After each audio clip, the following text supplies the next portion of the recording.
right, we're away. Oh, there we go. We're away. Something happened momentarily then. Mm. Pod number 7, nearly coming up to 2 months of podcasts. As I was just saying off air before, we're in the top 40% of podcasts because we've actually lasted more than 3 or 4 weeks. What does that say about people's consistency, right? Yeah. People don't like doing the same thing over and over again anymore. Start with something and give it up after a few weeks. Yeah. Anyways, we're here. Maybe it's because we're a little bit older. We've got nothing else to do. Well, Anyway, couple of notes this morning, couple of ideas. Progressive training. We kind of both know a bit about it. Been doing it for a long time. And then I thought we'd get to talk about at the end of the podcast is quickly about Apple Watches or fitness trackers, more to the point. And I'll give you my views, but I'd like to get your thoughts on fitness trackers. But progressive training, here's the question I have, and I know it's not your wheelhouse, but if somebody wanted to run 5Ks faster, they're just a typical weekend runner, what would you get them to do, or what would you tell them? hang on. Let me just see if I got this. Sure. So correct. Then, so they're not an athlete. Mm-mm. They're not a middle distance runner, or they're just a fun runner. Weekend warrior. Yep. They're a park runner. They've got a park run of 25 minutes, and they want to go underneath 25 minutes for their park run. Oh, okay. That's a very, very different conversation that you'd have with that particular individual than you'd have with, say, someone who is actually an athlete. Of course. I would be having conversations with them about what they're doing off the track or off training, as much, if not more, than what they're actually going to do training-wise to get under that time. Sure. That's if someone just told me they're a fun runner, and I've got a few of them. Yes, I know. That's why I thought it'd be interesting to get your views on it. Progressive overload is, a term that I suppose not the average person doesn't fully understand. They just go to the gym or they go for a run and they don't know about training blocks and, I wouldn't give them any of this kind of information. It's just, one, they won't understand it. Two, they'll never do it because it's just not the space they live in. So if I had someone that said to me, I want to be a better park runner, but this is who I am and this is my life, I'd say go out for one more extra run a week, but cut the distance down by 1 or 2 Ks and just try and go a little quicker. Yeah. That's my advice. That's it. Don't think any more than that, and then go to your park run and do your best. And Yes. try not to eat everything you see for the rest of the week, because that's where they live. Well, not all of them. Maybe we're talking, like if someone's running, and I did preface this saying that someone's running 25 minutes for a park run, it's 5-minute K pace. It's kind of my pace, maybe a little bit faster. And I don't consider myself an athlete anymore, but I can still, perform. But my view is just understanding for the basic person that there is, a building block or there's a progression that has to occur in training. And, people don't fully understand. It's like was said before about 400-meter running. Typically, as a 400-meter runner, you don't necessarily have to run 400 meters of training to run a good 400. And you rarely do. You rarely do, right? It's like a marathon. A marathon runner doesn't go and run 42 kilometers, 195 meters in training. No. Their biggest run typically is a Sunday morning, and it's 32 kilometers. Yeah, and it's more about their weekly load as opposed to running the actual event. And 100%. And that applies from 400-meter running all the way through my 8 runners. I've got people running 1500s now. It's more about their weekly load. Yeah, for sure. And where they are there, and that, as you say, that progression of to give an example, with the guys on the weekend, like I had my 4 800-meter runners, so they knocked out 1,500 meters of work. They did 3 split 500s off not long rests, and then they had a good break. I'm going to say good break for an 8 runner. They had 12 minutes. Then they had to run a split 8 for time. Just go back a little bit for me. What's the rest time between the 500 you said? They had 5-minute breaks between the 500s, but those 500s were split by 2 250s on minute rests. Okay. Yep. So then they did 3 sets of that, then they got 12 minutes break, and then they had to run back-to-back fours off 2 minutes. So let's just, for anybody listening, and I've got to think about that there's potentially an audience, even though a very small one, Yes. What that means. what that means. So for anyone out there, these 400s that they're running, or these 250s that they're running, as a combined 500, these are all done at faster than their 800-meter race pace, correct? Not this particular session. I'll tell Okay. you why. This was done at not completely tempo or rhythm, but they were even splitting them. And what we're getting here is this progressive overload is because it ended up being 6 250s in total, they're getting this progressive fatigue. Mm-hmm. So, and that's what I was after. I needed to progressively fatigue that energy system, which was mainly cardio, and then give them a slightly extended rest. And then under fatigue, they're going to start their first 400 of their 8 under some fatigue. So they're going to experience what it's like to be only halfway through an 8, but feel like they're at the end Sure. of an 800. And so when they get that, but they get their 2 minutes rest, their reprieve, to gather themselves slightly, and then they've got to dig home for 400. So it's going to really it's really not the first 1,500 meters that I care about. It's just preparing them for what was to come. Sure. To put them in a state where they're a long way from home, but in an enormous amount of hurt. But they still had to run anywhere between 4 and 8 seconds quicker on their combined time than their PB. Yes. So that's really hard. They all got it. The worst one was one of the guys. He just beat his PB by 2 seconds, and he was ironed out. Like he didn't get in his car for half an hour.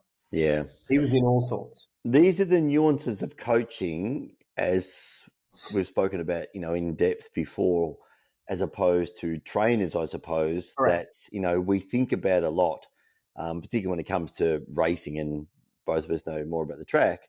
But how do we actually, simulate race conditions? How do we fatigue an athlete and then replicate the back end of a race? Yes. How do we, teach an athlete to run with technique when they're fatigued? So all these things you've got to think about, And how we load them up Mm. And get them to that point. I suppose, and I was the comment I made talking about how to run. If somebody came to me and said, I want to run a better park run, and they're a weekend warrior, but they're an okay runner, depending on what sort of time and restrictions, let's take that out for a moment. I said, typically, if I program somebody for 3 runs per week, ideally it would be 4. But let's say out of those 3 runs, I would have them do a longer, slower run, some sort of steady state running. Yeah. And if they're a 5-minute K pace run, I would have them probably run at 6-minute K pace for up to 10 Ks, between 8 and 10 Ks. Yeah. Another day, I would actually ask them to run somewhere between 4 and 5 Ks. That's going to be at their current race pace. So they're simulating that race pace all the time, so they know what that feels like. And then on the third day, they'll be running intervals, probably somewhere between 800 meters to 1,000 meter intervals with a very short rest. And they'll probably do somewhere between 4 and 6 1K intervals. Yeah. At obviously faster than race pace. And again, that's an individual thing. I can probably I did a session like that on the weekend. I can probably pull 30 seconds out of my 1K pace. Someone else may only be able to pull 15 seconds, before they start to blow up.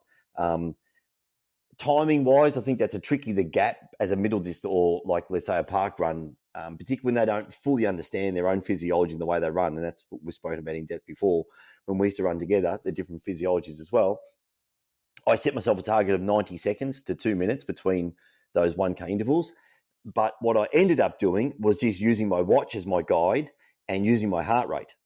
And once I fell below 120, 110 heart rate, I would go again. And what's interesting, if you look at and I've been using a fair bit of data because of my fitness tracker, the Garmin does a very good job of giving you a lot of information.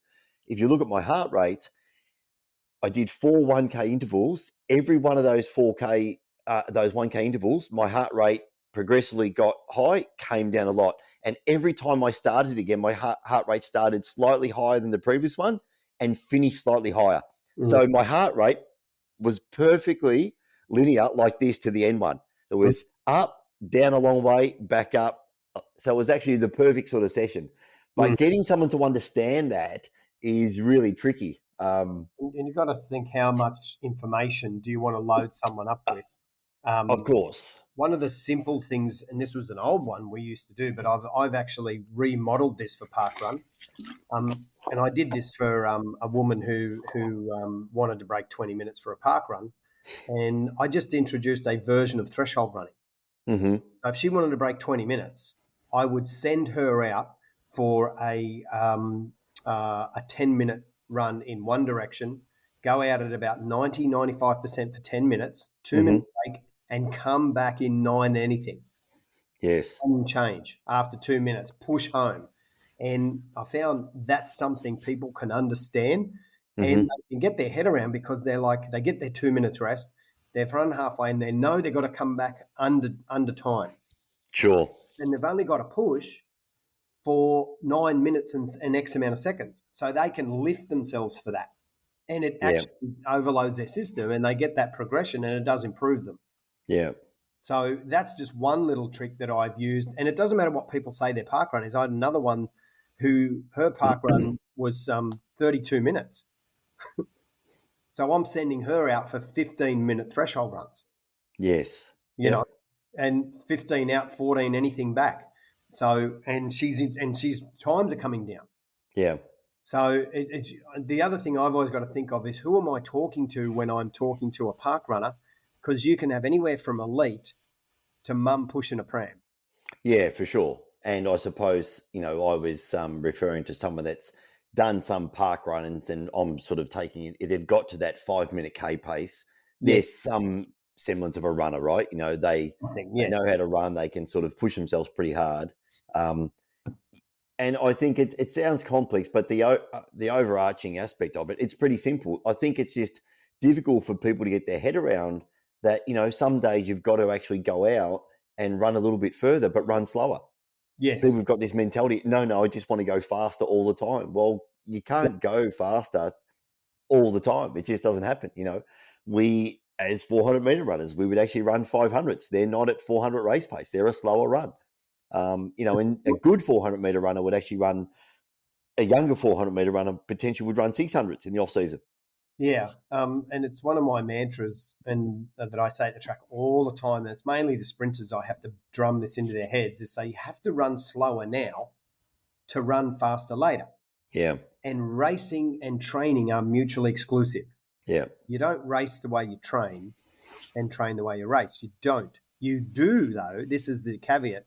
You do race the way you train when you're running time trials and event runs, but not Sure. training. And this is this concept some of these people can't grasp. So they just want to run fast all the time, All the time. Yeah. and it doesn't translate. You actually will get slower. Yeah. But people don't understand that, because you'll hear people say, well, if you want to train speed, you have to run fast. That's true, but you can't train speed all the time. No. And it's just knowing the difference. And most people don't know the difference. And that's what really shocks me all the time, is they just don't understand that concept. And it's a simple one. It I is. think they just don't stop to think about it, because the logic just says, oh, if I want to actually go fast, I just need to Yeah. run fast all the time. Yeah. And the other big thing in that, the other big component of that, which we know about because of the way we've trained, is the rest. Oh, Like people just can't get their head around rest, because they can keep backing up day in, day out. And I've reached a point in my life where I just can't back up. But even when I could back up, the rest is just so important. You need to be able to recover. And the thing that I found with distance running, which has been, or getting back to, I'll call it distance running, between 5 and 10K running, is my heart rate's a very good indicator of how well I've recovered. it is. Some days I go out, and I noticed recently my fitness has just changed levels, and my heart rate has dropped about 10 beats per minute for the same speed. And that's been over the last 4 weeks. But then the other day I went out and I ran very tired. My heart rate went straight through the roof because I Well, was so tired. one of the metrics, I meant to tell you this. This is a really good metric that we used to use all the time. I still use it, but it'd be really good for you. This is a very good metric of the health of your heart and how your actual that muscle is.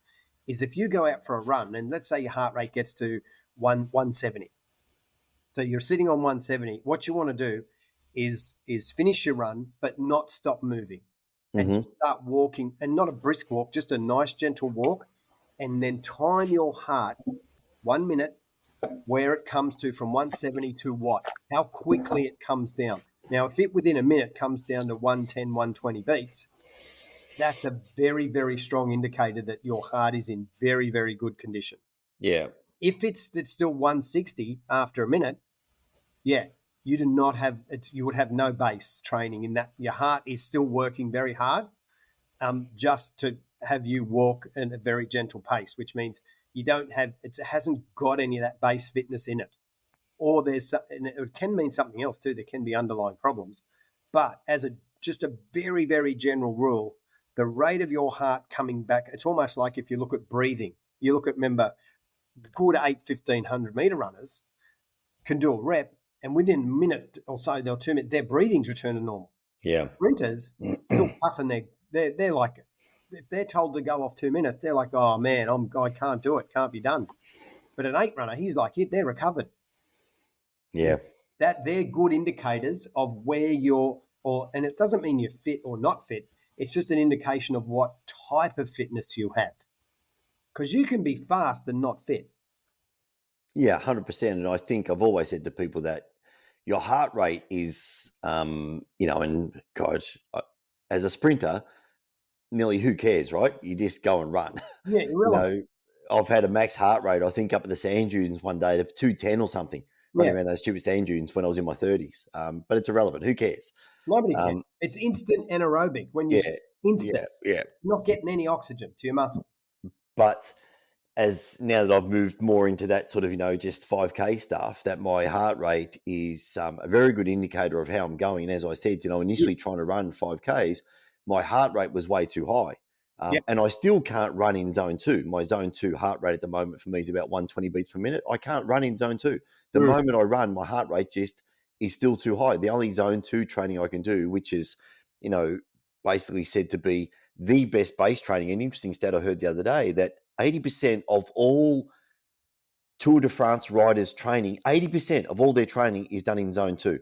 mm, Now, their main aim, as I understand it, and I could be definitely corrected here, is they want to be able to push the highest wattage they can on their bike, but still staying with the lowest heart rate. yes, So yeah, their aim, and their numbers are phenomenal. I can ride at about 150 watts in zone two, and zone two for me is 120 beats per minute.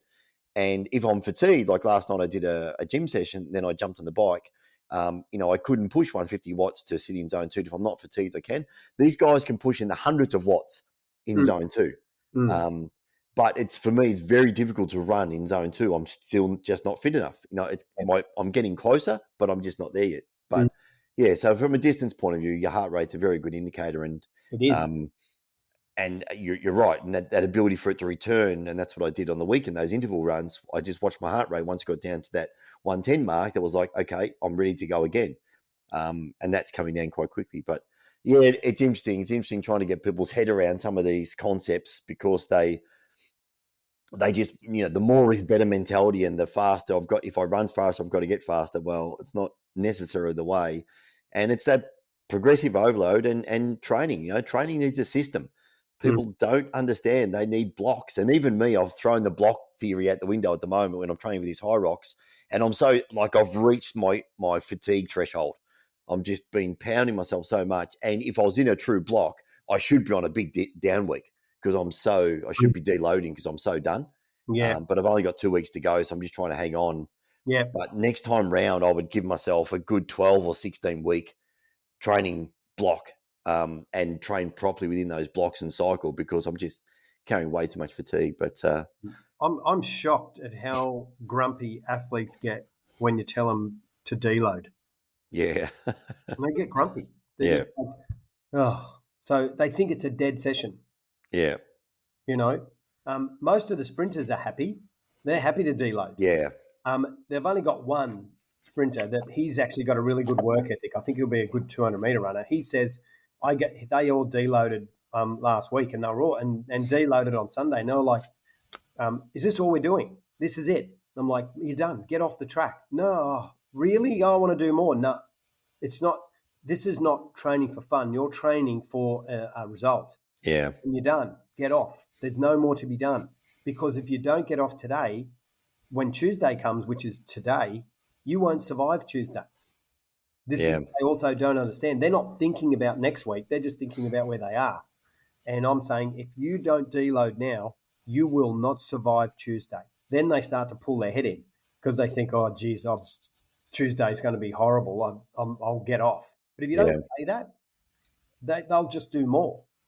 And if you don't also tell them that, they'll come back later Yeah. with you and cheat Yeah.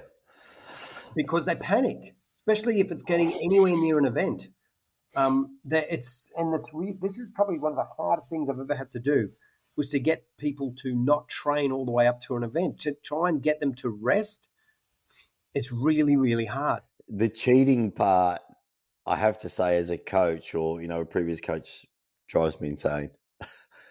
I find it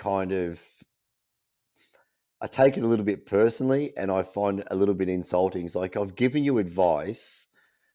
You're coming to me for advice on how to do something. I'm giving you my advice on how this is the way you structure things. We've done it for a very long time. Yet still you don't believe me and you're still going to go and train either later on or the following day when you should have some rest. I don't know. That's a tough one. On Sunday, I had a girl after she came to me, as she's been doing for the last 11 years, and said, what do you think of this session? This is the one I want to do. And I said, no, it's rubbish. Won't help you. I'm going to do it anyway. 30 minutes later, she's lying on the track, crying her eyes out because she didn't hit any of her target times. And what's worse, everyone else going over to give her a hug to tell her it's all okay and don't worry and you're doing great and all this, when the right information she needed was, you're an idiot. Yeah. Doing this.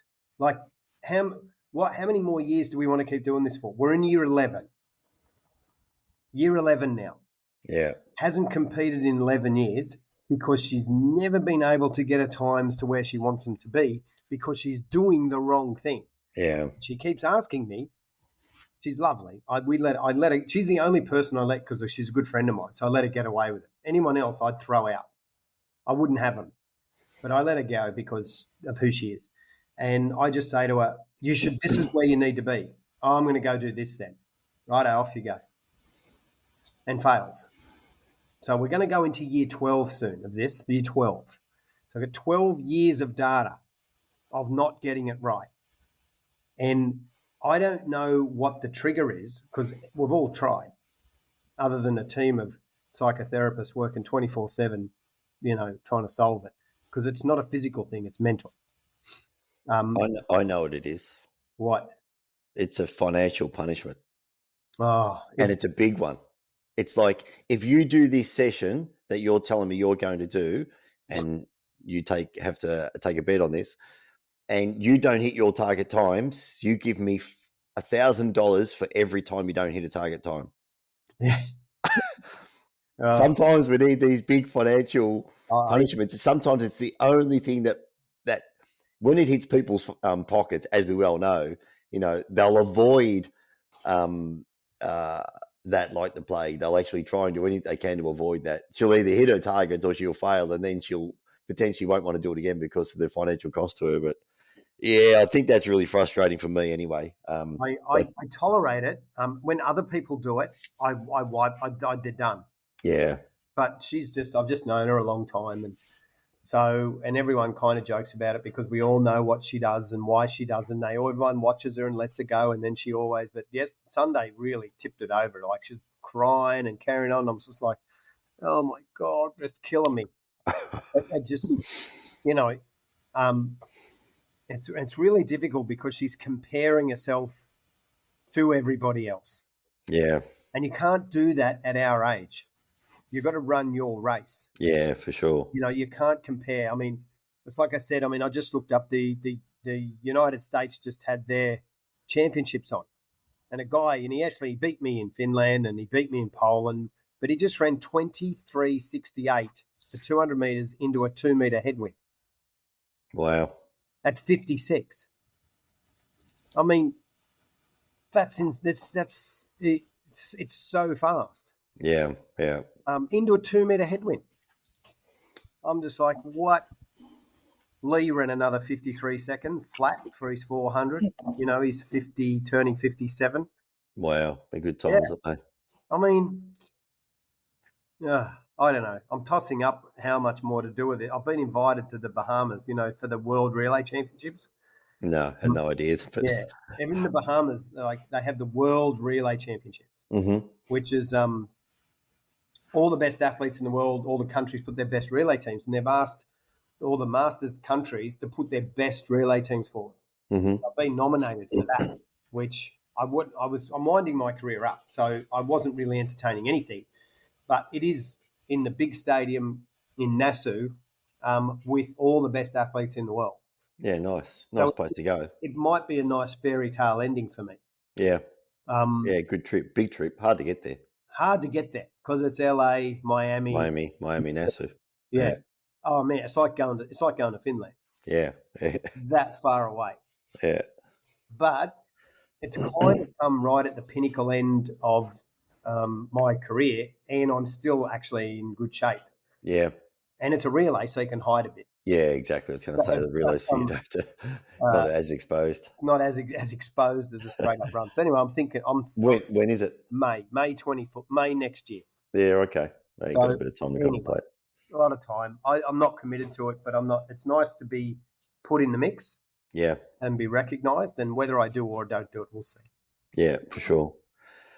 Well, good. Well, I need to probably wrap up. I need to get into the office and get a bit done today. Yep. Good to chat. And yeah, all right. That's a wrap. Until next time. Okay, done. Cheers, buddy. Cheers.